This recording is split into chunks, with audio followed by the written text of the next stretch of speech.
जबलपुर में संदीपनी स्कूल का हुआ भूमि पूजन। सीएम डॉक्टर मोहन यादव इस वक्त संबोधित कर रहे हैं, सुन लीजिए। पाकिस्तान को 4 दिन के अंदर धूल चटा करके बताने का प्रयास किया है। जोरदार अभिनंदन करो सभी वीर सैनिकों का, सारी सेना का। दुनिया ने देखा है हमारे अपने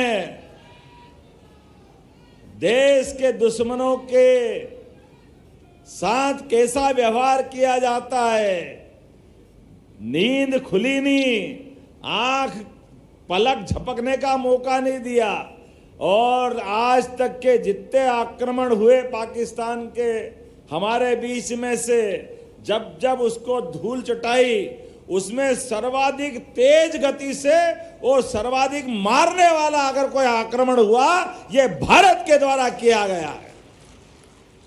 यशस्वी प्रधानमंत्री ने तमाम प्रकार के अलग अलग उपायों के माध्यम से सरकार जब बनाई और सरकार के माध्यम से जो काम हुए, एक एक काम जो असंभव जैसे लगते थे, लेकिन यहाँ की शिक्षा नीति के बलबूते पर सच्चे अर्थों में हम तो उस बात को याद करें।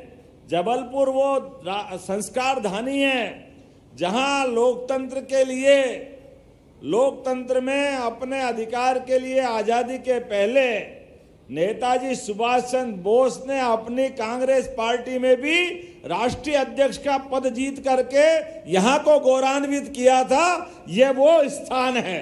जोरदार अभिनंदन करो अपने स्वर्गीय भारत रत्न नेताजी सुभाष चंद्र बोस का, जिनने कहा था तुम मुझे खून दो, मैं तुम्हें आजादी दूंगा।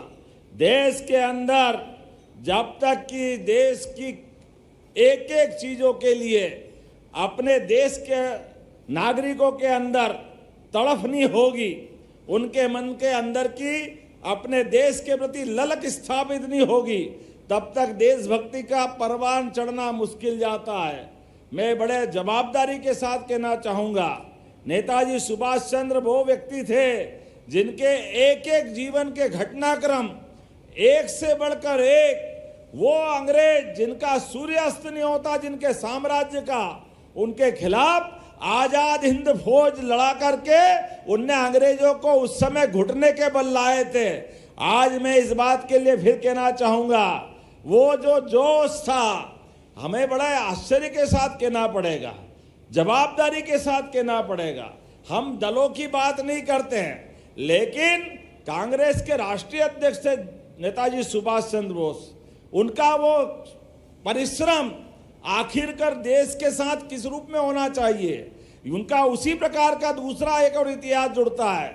जब देश आजाद हो रहा था, आजाद होने वाले देश के समय लगभग 1000 साल की गुलामी, पृथ्वीराज सिंह चौहान के बाद 1947 में देश आजाद हुआ।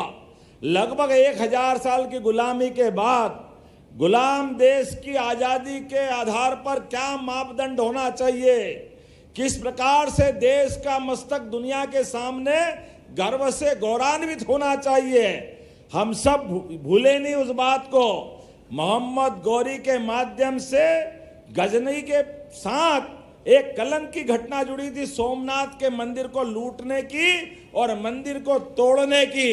उस बात का प्रतिकार हमारे अपने राष्ट्रीय नायक सरदार वल्लभ भाई पटेल ने, तत्कालीन उप प्रधानमंत्री ने किया था। जोरदार अभिनंदन करो सरदार वल्लभ भाई पटेल का।